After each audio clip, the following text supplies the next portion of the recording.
Dneska to je video, kde vlastne zistíš, prečo reálne tvoja AI appka je totálne zbytočná, prečo väčšina ľudí absolútne nezačne robiť tú AI appku a prečo sú všetci strašne pomalí. Väčšina ľudí, tento point si hlavne zapamätaj, väčšina ľudí v živote nedá do tej AI appky žiadnu pridanú hodnotu.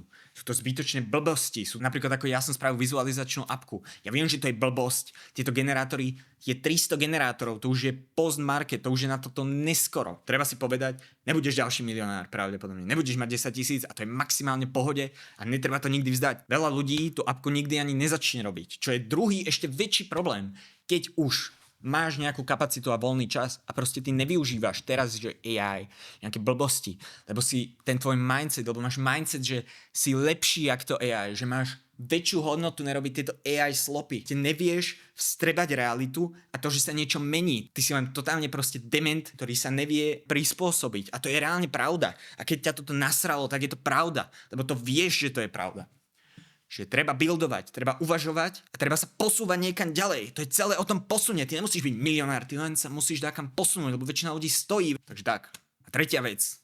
Ešte dôležitejšie, ako to všetko je ostatné. Keď už si sa rozhodol buildnúť a máš úžasný nápad, ako miliarda iných ďalších ľudí, ktorí to používa a má geniálne nápady, tak treba si dať na jednu vec pozor. Väčšina ľudí je strašne pomalých. Oni si vymyslia, že chcú robiť appku, majú nápad a odložia to o 2-3 týždne. A niektorí ľudia vedia, tí, čo to možno budú pozerať, koho sa to týka. Proste zabíjajú čas. Reálne to netrvá tak dlho. Keď si stiahneš, putnem ťa na game, Codex alebo Cloud, vieš to spraviť za 2 dní. Za 2 dní vieš mať aplikáciu vonku s fakturačnými údajmi so všetkým legal.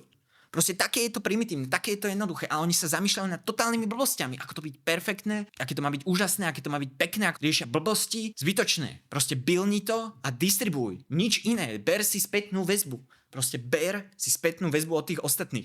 Aj tak z toho nezarobíš miliardy, aj tak z toho nezarobíš tisíce, pravdepodobne ani stovky, lebo je to jedno, ty sa musíš naučiť iba distribuovať a tvoriť a rozmýšľať mimo toho boxu. Proste nerozmýšľať tak, že Claude, povedz mi, aký je dobrý systém, ako ja mám zarobiť, lebo to je blbosť. Claude ti nevie dať dobre, on je yes man. Všetky tieto AI-ka sú yes manovia. Oni ti povedia, aký je to geniálny nápad, to čo robíš, a potom ti povedia, keď máš nejaký problém, že tak to je blbosť. No jasné, lebo je to yes man. Čiže treba si aj na toto dať samozrejme pozor. Treba buildovať rýchlo, treba sa pohybovať rýchlo. Lebo týchto miliarda ostatných ľudí, čo toto robí, tak to robia rýchlejšie jak ty. A na Slovensku to není až tak ešte rozsiahle jak v Amerike alebo celkovo v Európe, ale to je jedno.